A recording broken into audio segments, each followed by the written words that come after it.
Hello दोस्तों, कैसे हैं आप सब। मैं स्वागत करता हूं आपका मेरे YouTube चैनल पी पक्व में।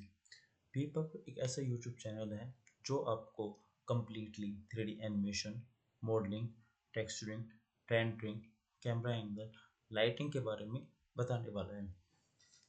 मैं आपको बेसिक से लेकर एडवांस तक हर एक चीज़ बताऊंगा ताकि आप घर बैठे आराम से 3D में कुछ भी कर पाएँ। तो दोस्तों, अभी हम स्टार्ट करने वाले हैं animation, 3D animation. 3D animation के बारे में आपको अगर कुछ पता है या कुछ ऐसी चीज़ें जो मैं वीडियोस में बताऊं और उसके अलावा आपको कुछ पता हो तो प्लीज़ कमेंट करके बताइए, अपने थॉट्स बताइए एनिमेशन के बारे में। आपके थॉट्स क्या हैं, मैं कमेंट में ज़रूर आपके थॉट्स जानना चाहूँगा। तो दोस्तों, एनिमेशन क्या है? हम 3D एनिमेशन तो सीख लेंगे, बट हमें पहले ये तो पता हो कि एनिमेशन क्या है। दोस्तों, एनिमेशन एक इल्यूजन है जो स्टिल इमेजेस को इस तरीके से रिप्रेजेंट करता है ताकि हमें कोई भी ऑब्जेक्ट या करेक्टर मूवमेंट में शो हो। सपोज हमारे पास 100 स्टिल इमेजेस है, ओके, बट वो एक सीक्वेंस में है। ये सारी जो जो भी इमेजेस होंगी ये एक सीक्वेंस में होंगी, लाइक वन बाय वन इस टाइप से होंगी। अब हम उन सीक्वेंस को इस टाइप से फॉलो करेंगे, इस टाइप से रन करेंगे कि हमें जो है हमारा ऑब्जेक्ट मूवमेंट में शो हो। फॉर एग्जाम्पल मैं 3D में कुछ दिखाता हूँ आपको, ओके। अभी हम इसको हटा देते हैं।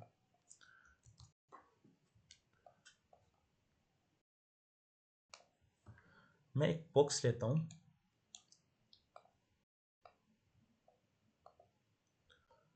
ठीक है, जस्ट एक एग्जांपल है।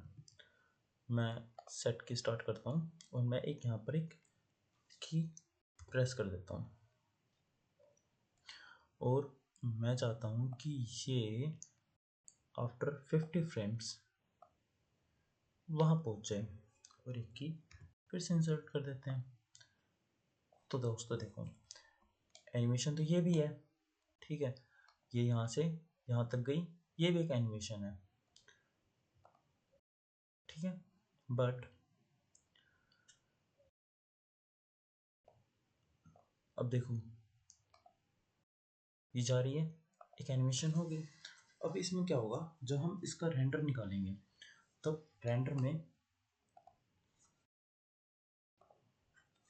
हम 50, जैसे कि मैंने यहाँ पे की सेट की थी 50 फ्रेम पे, ठीक है, तो हम रेंडर निकालेंगे। ये रेंडर में एक साथ वीडियो नहीं निकलेगी, ठीक है, ये फ्रेम्स में निकलेंगे। हर एक फ्रेम पे इसका एक आउटपुट निकाला जाएगा और उन 50 फ्रेम्स पे, मतलब पर्टिकुलरली 0 से स्टार्ट होकर ही 50 फ्रेम तक जाएगा। हर एक फ्रेम को निकालेगा और उस फ्रेम को हम जब एक साथ प्ले करेंगे, उन इमेजेस को एक साथ प्ले करेंगे तो हमें कुछ इसी टाइप का रिजल्ट देखने को मिलेगा। तब हमें लगेगा कि हमारी एनिमेशन हुई है, इस टाइप से। तो ये है एक एनिमेशन की डेफिनेशन, कि जब भी कोई स्टिल इमेजेस को इस तरीके से रिप्रेजेंट करना, इस तरीके से उनकी मूवमेंट करना कि वो हमें एज अ मूवमेंट में, सॉरी, हमें इस कोई भी स्टिल इमेजेस को इस तरीके से रन करेंगे कि हमें वो ऑब्जेक्ट या करेक्टर मूवमेंट में शो हो, हमें उसमें लगे कि उसमें एनिमेशन हो रही है। ठीक है दोस्तों, आगे चलते हैं। ये तो होगी एनिमेशन की डेफिनेशन। अब दोस्तों, हर एक चीज़ के कुछ ना कुछ प्रिंसिपल्स होते हैं, कुछ ना कुछ रूल्स होते हैं। फॉर एग्जांपल, आप स्कूल में जाते हैं तो आपके पास एक पर्टिकुलर रूल फिक्स होता है कि आपको 9 बजे से पहले स्कूल में पहुंचना है। 9 बजे के बाद अगर आप पहुंचते हैं तो आपके ऊपर फाइन लगेगा या आपको स्कूल में एंट्री नहीं दी जाएगी। कुछ प्रिंसिपल्स हैं, हर एक स्कूल के कुछ ना कुछ प्रिंसिपल होते हैं, हर एक चीज़ के कुछ ना कुछ प्रिंसिपल्स होते हैं। प्रिंसिपल्स यहाँ पर सिद्धांत हैं, वो प्रिंसिपल नहीं कि हाँ हमारे स्कूल का प्रिंसिपल तो वो है, वो सब चीज़ें नहीं। प्रिंसिपल मीन्स सिद्धांत। तो एनिमेशन में भी कुछ प्रिंसिपल्स हैं जो कि हमारे प्रिंसिपल्स दिए गए थे Disney animator Ollie Johnston and Frank Thomas के द्वारा 1981 में। उन्होंने एनिमेशंस के 12 प्रिंसिपल्स दिए थे। ये 12 प्रिंसिपल्स जो हैं वो मूल सिद्धांत हैं हमारे एनिमेशन के। आप कितनी भी एनिमेशन कर लीजिए, अगर आप इन प्रिंसिपल्स को फॉलो नहीं करते हैं तो आपकी एनिमेशन जो है वो स्मूथ रियलिस्टिक फील देगी ही नहीं। अगर आपको कोई भी एनिमेशन करनी है परफेक्टली, आपको रियलिस्टिक आउटपुट चाहिए, तो आपको इन 12 प्रिंसिपल्स के बारे में पता होना बहुत ज़रूरी है। तो कौन कौन से प्रिंसिपल्स हैं हमारे पास, मैं आपको एक एक करके हर एक स्टेप में बताने वाला हूँ कि हमारे कौन कौन से प्रिंसिपल्स हैं, उनका मीनिंग क्या है, वो किस तरीके से काम करते हैं, किस तरीके से काम नहीं करते हैं, मैं सब कुछ आपको बताने वाला हूँ। ठीक है, तो दोस्तों शुरू करते हैं। उससे पहले दोस्तों, एक हमारे पास सर रिचर्ड विलियम हुए थे, जिन्होंने अपनी एक बुक लिखी थी। ये ये कंप्लीटली 3D एनिमेशन के ऊपर, 2D एनिमेशन के ऊपर है। कहते हैं जब तक कोई भी इस बुक को ना पढ़ ले, वो एक अच्छा एनिमेटर बन ही नहीं पाता है। किसी भी एनिमेटर को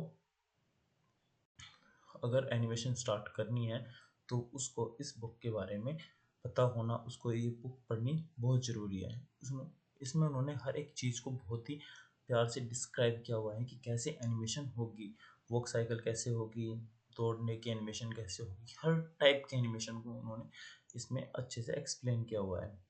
तो दोस्तों, अगर किसी को ये बुक चाहिए हो तो मुझको कमेंट कर देना, मैं आपके पास इसका जो है इसको शेयर कर दूंगा free of cost.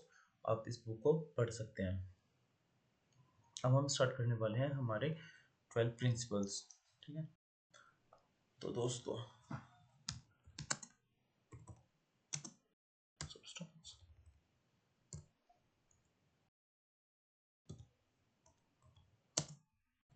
The 12 principles of animation.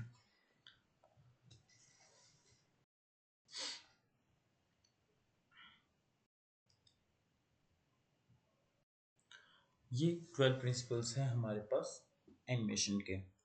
Squash and stretch, anticipation, staging, straight ahead action and pose to pose, follow through and overlapping action, slow in and out, arc, secondary action, timing, exaggeration, solid drawing and appeal। तो क्या है ये principles, इनका मतलब क्या है, मैं आपको एक एक करके बताऊंगा। ठीक है, सो सबसे पहले हमारे पास आता है स्क्वाश एंड स्ट्रेच। दोस्तों देखो, जब भी कोई भी ऑब्जेक्ट किसी भी सरफेस पर टच होता है, लाइक हमारे पास कोई रबर बॉल है, ठीक है, हम उसको टच करते हैं या सपोज उसको एक हाइट से ड्रॉप करते हैं, तो जैसे ही हमारे सरफेस पर टच होगी वो स्क्वाश करेगी, और जैसे ही वो उसके बाद बाउंस बैक करेगी वो स्ट्रेच करती है। ये बहुत ही स्पीडली और बहुत ही कम टाइम के लिए होता है, तो हमारी आंखों से हम नॉर्मली इसको देख भी नहीं पाते हैं। बट अगर आप किसी स्लो मोशन में अगर आप इनको देखोगे तो ये चीज़ें होती हैं। लाइक मैं दिखाता हूँ, सपोज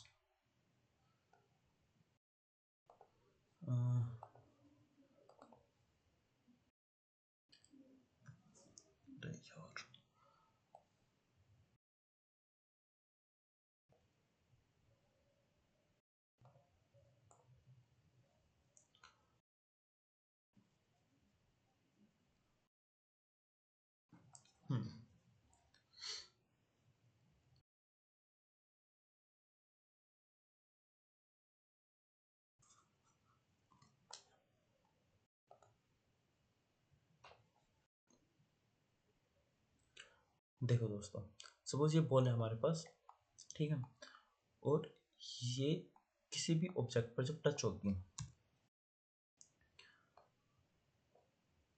लाइक ये ऊपर से आई और ये ऐसे टच हुई यहाँ पे, या हम इसको मान चल रहे हैं कि यहाँ पर अभी हमारे पास एक सरफेस है, तो ये जो बॉल है ये पहले ऐसे दबेगी, ठीक है, जैसे ही इस पर टच होगी ये ऐसे दबती है, उसके बाद जैसे ही अब इसके बाद ये बाउंस बैक लेगी इस तरीके से, तो फिर ये ऐसे स्ट्रेच करती है कुछ देर के लिए, फिर ये अपनी नॉर्मल शेप में आती है, और फिर जैसे ही ये सरफेस पर फिर से टच होने वाली होती है ये ऐसे स्क्वेच एंड स्ट्रेच, ये इस टाइप से होती रहती है। एंड में आकर ये रुक जाती है अपनी शेप में। तो ये होता है पॉज एंड स्ट्रेच। जब भी कोई भी ऑब्जेक्ट, ऐसा कोई ऑब्जेक्ट जिसमें फ्लेक्सिबिलिटी हो, अगर वो किसी सरफेस पर टच हो रहा है एक फोर्स के साथ, तो उसमें स्क्वाज या स्ट्रेच होगा। हमको ये चीज़ें अपनी एनिमेशन के टाइम पर ध्यान देनी होगी। अगर कोई भी मेटेलिक बॉल है तो वो स्क्वाज एंड स्ट्रेच नहीं हो सकती है। तो जब भी आप एनिमेशन करें, आपके पास आपके माइंड में ये चीज़ क्लियर होनी चाहिए कि आप किस टाइप के ऑब्जेक्ट की एनिमेशन कर रहे हैं। आपको ये चीज़ें पता होनी चाहिए कि अगर आपने बाई चांस सपोज आपके पास कोई मेटेलिक बॉल है, अगर आप और आपने उसमें स्क्वाज एंड स्ट्रेच डाल दिया, फिर तो आपकी एनिमेशन गलत हो गई। और आपके पास रबड़ की बॉल है और आपने सोचा कि ये तो मेटेलिक बॉल है, अगर आपने उसमें स्क्वाज एंड स्ट्रेच का प्रिंसिपल यूज़ नहीं किया तो भी आपकी एनिमेशन गलत है। तो आप जब भी कोई एनिमेशन करें, सबसे पहले आपको ये चीज़ पता होनी चाहिए कि आपका जो ऑब्जेक्ट है उसका नेचर किस टाइप का है, वो किस टाइप के मटेरियल से बना हुआ है। ठीक है दोस्तों, अब हम देखते हैं एंटिसिपेशन। एंटिसिपेशन क्या है? जब भी कोई मूवमेंट या एनिमेशन होती है, उससे पहले किया किया गया स्टेप को एंटिसिपेशन कहते हैं। लाइक कोई कोई फाइट सीन होने वाला है, ठीक है? तो फाइट सीन होने से पहले एकदम से कोई बंदा, तो ऐसा तो है नहीं कि वो बिल्कुल स्ट्रेट खड़ा है और वो हाथ घुमा देगा और सीधे थप्पड़ टिक जाएगा या पंच मार देगा, कुछ भी नहीं होगा। वो पहले उसकी एक पोजीशन लेगा।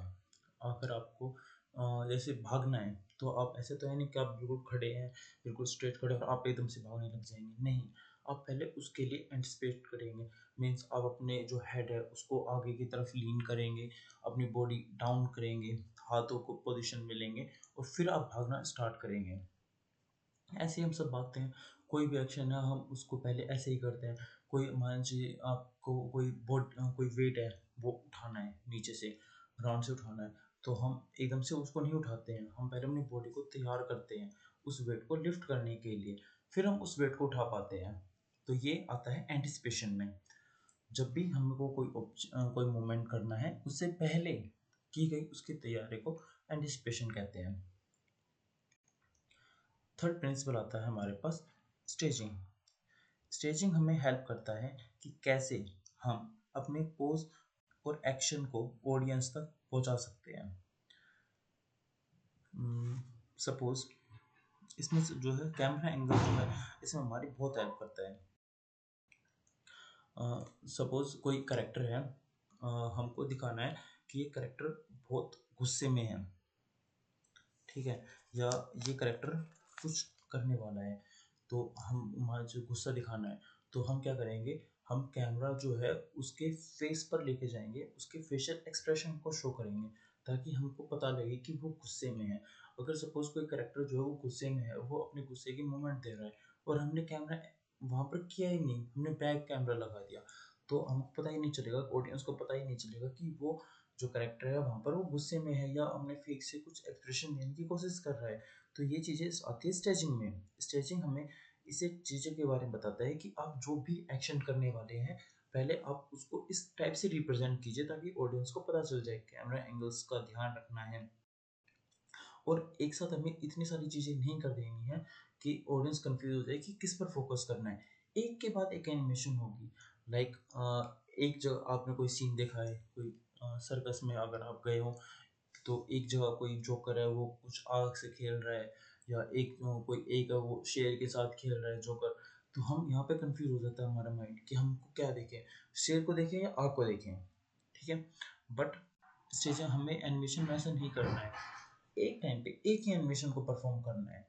या अगर आप दो एनिमेशन परफॉर्म भी हो रही है, तो हमें ये करना है कि एक बार कैमरा जो है वो हमारा एक बार एक एनिमेशन को शो करेगा एंड दूसरे टाइम पर दूसरी एनिमेशन को शो करेगा, ताकि ऑडियंस कंफ्यूज ना हो।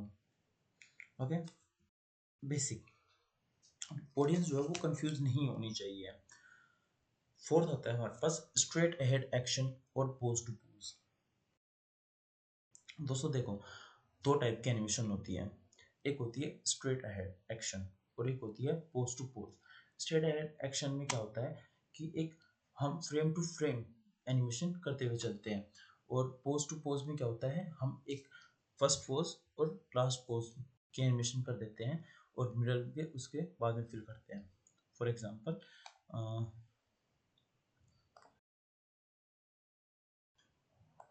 इसमें चलते हैं, कुलचा भाई क्या कर रहा है,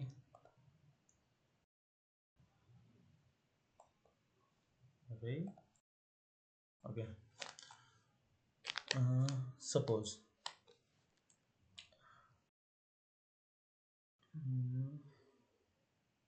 ठीक है, सपोज ये है, मैं इन सॉरी फ्रेम्स को डिलीट कर देता हूँ, ठीक है, डिलीट। ओके, मैं चाहता हूँ कि जो मेरी बॉल है वो पहले यहाँ पर रहे और 80 फ्रेम के बाद मेरी जो बॉल है वो यहाँ पर आ जाए, ठीक है।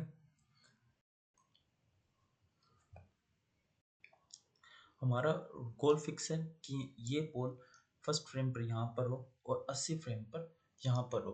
तो हमारे पास दो ऑप्शन है करने के।